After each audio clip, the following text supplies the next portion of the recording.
Hello student, good morning. आज हम लोग चारवाक का नीति शास्त्र पढ़ेंगे। जहाँ तक नीति शास्त्र का प्रश्न है,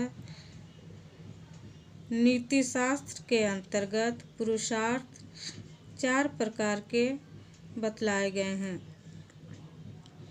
अर्थ, काम, धर्म और मोक्ष।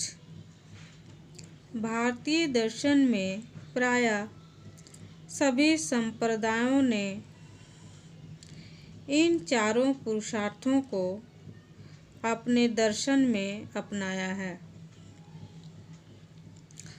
उदाहरण के लिए न्याय, वैशेषिक, वेदांत, सांख्य इत्यादि सबों ने मोक्ष की प्राप्ति हेतु चारों पुरुषार्थ में धर्म और मोक्ष की तीव्र खंडन करते हैं और केवल अर्थ तथा काम को ही जीवन के लिए उपयोगी बतलाते हैं।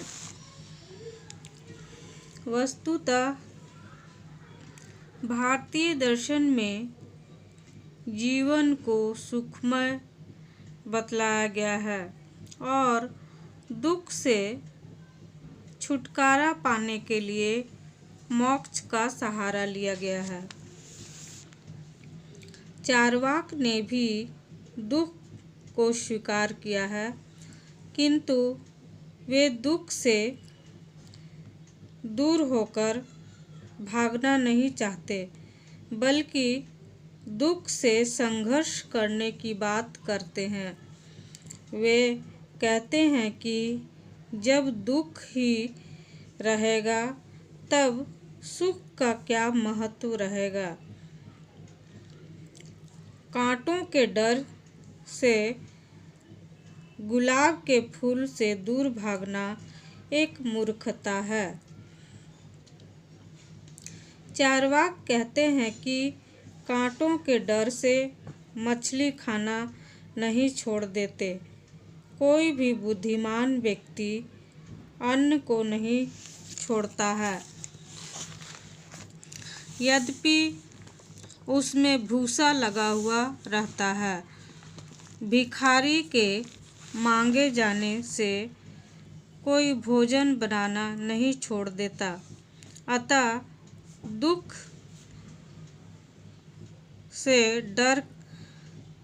के डर से जीवन के सुखों का त्याग नहीं करना चाहिए। चारवाक धर्म को पंडितों को कुकर्म मानते हैं और मोक्ष प्राप्ति को निषेध करता है और कहता है कि सुख प्राप्ति ही मनुष्य का अंतिम उद्देश्य है।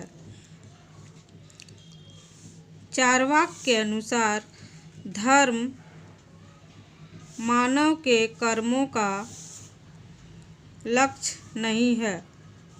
धार्मिक रीति रिवाज और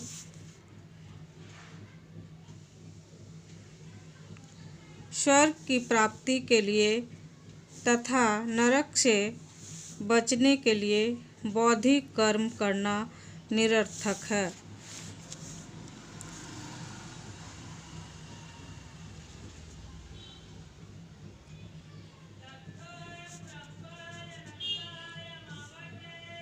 चारवाक ऐसे कर्मों को मूर्खता बतलाते हैं। मोक्ष की प्राप्ति कैसे होगी? इस प्रकार चारवाक धर्म और मोक्ष की अवहेलना केवल करते हैं। अर्थ और काम को जीवन का लक्ष्य मानते हैं। उनका कहना है कि जीवन का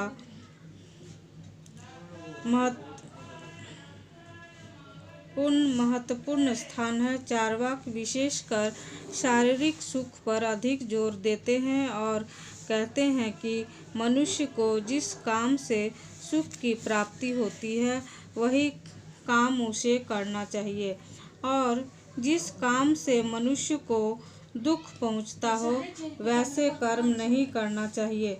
चूँकि चार्वाक सुख को अंतिम लक्ष्य मानते हैं, इसलिए इसके दर्शन को सुखवाद की संज्ञा दी गई है।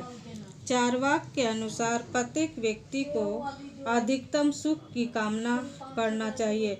उनका कहना है कि भूतकाल का समय बीत चुका है और भविष्य अनिश्चित है, अतः मनुष्यों को वर्तमान जीवन में ही अधिक से अधिक सुख प्राप्त करना चाहिए। कल क्या होगा कोई नहीं जानता है। कल मोर मिलेगा इसकी आशा में आए हुए हाथ के कबूतर को नहीं छोड़ना चाहिए। हाथ की एक चिड़िया झाड़ी के 2 चिड़ियों से अच्छी है। चार्वाक दर्शन का मूल मंत्र है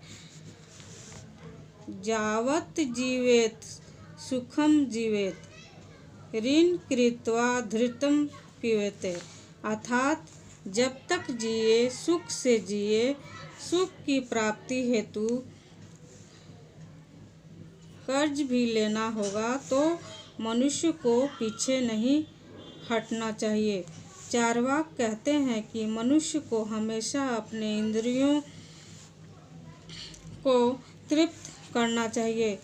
चार्वाक ने रमणियों को भोग विलास का वस्तु माना है, यहाँ तक कि वह लिंग सुख पर अधिक जोर देते हुए कामनी के द्वारा प्राप्त सुख को परम शुभ मानता है। मंदिरा और शारीरिक सुख चार्वाक दर्शन के केंद्र बिंदु है। चार्वाक यह जोर देकर कहते हैं कि इस संसार के अतिरिक्त दूसरा कोई संसार नहीं है। इस जीवन के बाद दूसरा कोई जीवन नहीं है, अतः मनुष्यों को इसी जीवन में अधिक से अधिक सुख की प्राप्ति कर लेना चाहिए। अब हम लोग देखेंगे आलोचनाएं। चार्वाक के नीति शास्त्रीय विचार को अन्य भारतीय दार्शनिकों के कड़ी आलोचनाएं की हैं। चार्वाक ने आत्मा के अस्तित्व को स्वीकार कर लिया है और कहा है कि शरीर के नष्ट होने पर आत्मा भी नष्ट हो जाती है, परंतु इस बात में सत्यता नहीं रहती है, क्योंकि आत्मा के बारे में जो भी विचार प्रस्तुत किए गए हैं वे आत्मा को अजर, अमर, नित्य और अविनाशी बतलाते हैं। वस्तुतः भारत धर्म प्रधान देश है और यहाँ कर्मों पर विशेष जोर दिया गया है। आत्मा के अस्तित्व को नहीं मानते नहीं है, पर कर्म का सिद्धांत, स्वयं नरक की सब, आत्मा की अमरता, पुनर्जन्म, सभी बातें निरर्थक सिद्ध हो जाती है।